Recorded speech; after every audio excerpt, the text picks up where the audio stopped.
Hey everyone, welcome back to our channel. If you're new here, please subscribe. I'd really love that. If you're returning, how you doing? All right, listen. Y'all need to buckle up. You got to buckle on your chair? No, me neither. Listen, maybe just get your bathrobe and just, put it around you. You'll be safe. So listen. We have some very important things to talk about, okay? And the first thing, um our president has suggested that everything that 46 has signed by the Autopen, okay, I'm sure you guys have heard about this, may not be valid. And that includes everything, including the pardons. So recently it was discovered that 46, he was on vacation in the Virgin Islands, all right? And while at the same time, he supposedly signed these 6 pardons for criminals, while documented being signed in Washington, D.C. Obviously, he's not signing those pardons if he's in the Virgin Islands, but yet these pardons are being signed in Washington, D.C. So it's Autopen. It wasn't actually him, so they're not valid. Additionally, there is also now an investigation into other signatures using Autopens as well. Yeah, I know. It's like this. I'm wondering how many bills were. I mean, and just everything that was even signed was used with that Autopen. I mean, I wouldn't be surprised if everything during his term was used with Autopen. That would mean that everything is null and void, and I mean everything. Yeah. Crooked Joe Biden got us into a real mess with Russia and everything else he did, frankly, but he didn't know about it, and he, generally speaking, signed it with Autopen. So how would he know? That Autopen is a big deal. I don't know. They're having who's doing this? So when my people come up, Will and all of the people, Steve, they come up and, sir, this is an executive order. They explain it to me, and 90% of the time I sign it. 99% of the time I say do it, but they come up and I sign it. But you don't use Autopen. It's number one, it's disrespectful to the office. Number two, maybe it's not even valid because. Who's getting him to sign? He had no idea what the hell he was doing. If he did, all of these bad things wouldn't be happening right now. So buckle up for this one. Has anyone been paying attention to this? Do you guys know who this man is? Okay, John Podesta. He's as dirty as they come. I'm not even going to go into that part though, okay? Because this, when I tell you, I could tell you stories of what I have found. It'll make your stomach, you won't be able to even hold water down. But anyway, he was a senior advisor to 46 on the clean energy, former White House chief of staff to Clinton between 98 and 01, and counselor to 44 from 14 to 15, and he's been handling a $375 billion slush fund, giving billions to charities that don't even appear in the IRS charity database. And actually, he doesn't even have any federal filings. Okay? So, investigations reveal that at least $20 billion was directed to environmental organizations, many of which were established only months prior to receiving the funds. And Harris, she gave $7 billion check to a Maryland climate group that also had no federal filings. Now, I'm praying, okay, please, Lord God, let Kash Patel give these people the justice they so rightfully deserve for straight robbing the American people. They should have to pay it all back and then get charged criminally. If you are a Democrat, you should be utterly embarrassed and outraged with what these Dems are doing. Okay, it's an embarrassment. Now, before I go,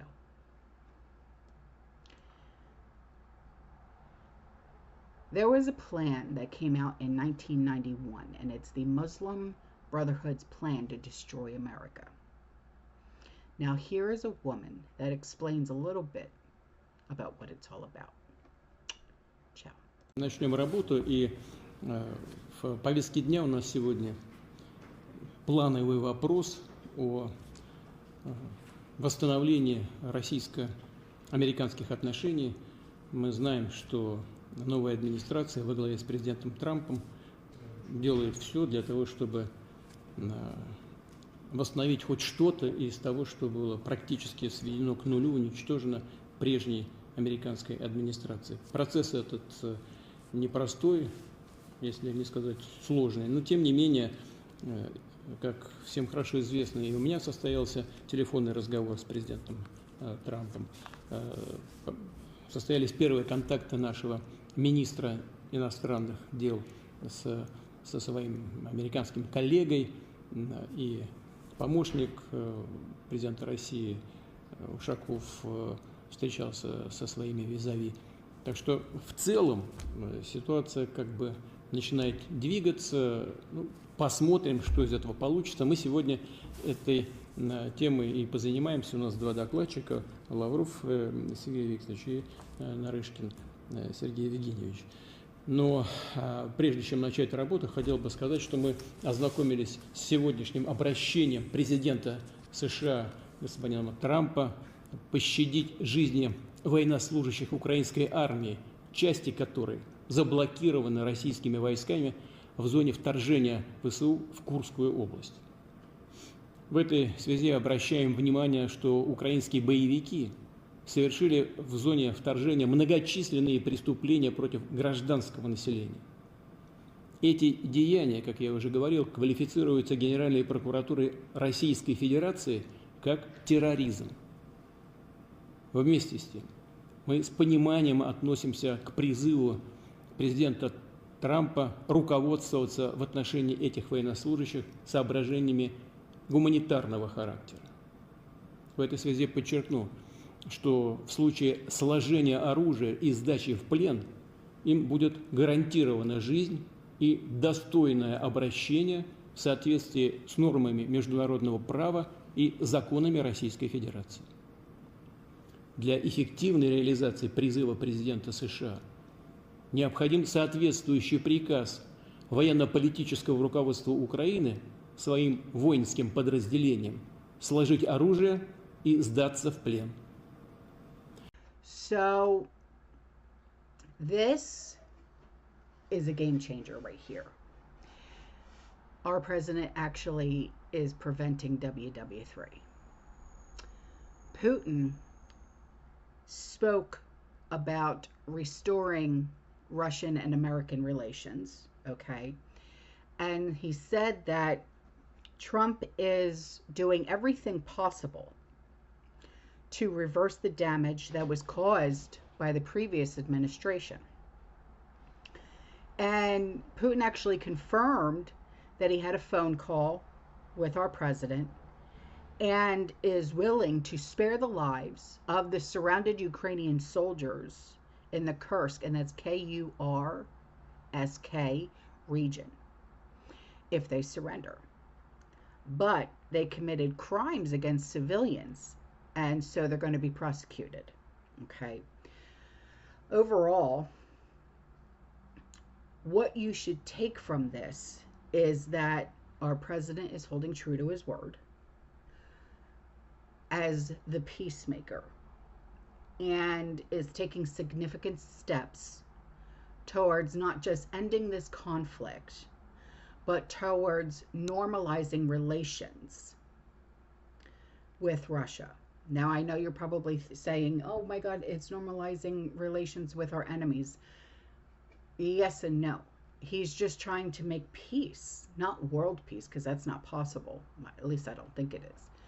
But he's just trying to, like, just trying to have peace, man. I mean, first, a war started that never should have been started, first of all. So he's stopping it. I mean, he's literally stopping it. And, Russia's one of the big players in this game, this chess game, if you will. And so are we. Even though we're not directly involved, we are involved monetarily, if you will, and weapons-wise, we are. But he is also permanently ending this Cold War that we are in with Russia before it escalates into a full-scale WW3. Trump's diplomacy is saving this world, if you will. And I mean, if we have to just not be friends with, I don't want to say that, but if we have to just be like, all right, you know what, let's just tolerate each other, okay? Let's just be cordial with each other, then that's what this is. Just being cordial, just so there's no more, throwing stones and just being, shit talkers and everything else. Let's just be nice, please. That's exactly what this is. I am holding in my hand the Muslim Brotherhood plan for the destruction of the United States, written 5/22/1991. This plan was presented as evidence in the Holy Land Foundation trial, the largest terrorism trial ever in the history of the United States, where our government handed down 108 guilty verdicts for Muslim Americans and Muslim American organizations raising money to support terrorist organizations in the Middle East to the tune of millions. And I'm just going to read you a paragraph of this plan, so it'll give you an idea of what I'm talking about. Understanding the role of the Muslim Brother in North America. The process of settlement is a civilization jihadist process with all the word means. The Ikhwan, which is the Arabic word for brothers, must understand that their work in America is a kind of grand jihad in eliminating and destroying the Western civilization from within and sabotaging its miserable house by their hands and the hands of the believers, so that it is eliminated and Allah's religion is made victorious over all other religions. Is this clear? But the most important page of this document is the last page. Because in the last page, they list 29 front Islamic organizations set up in the United States with the specific goal of sabotaging America from within.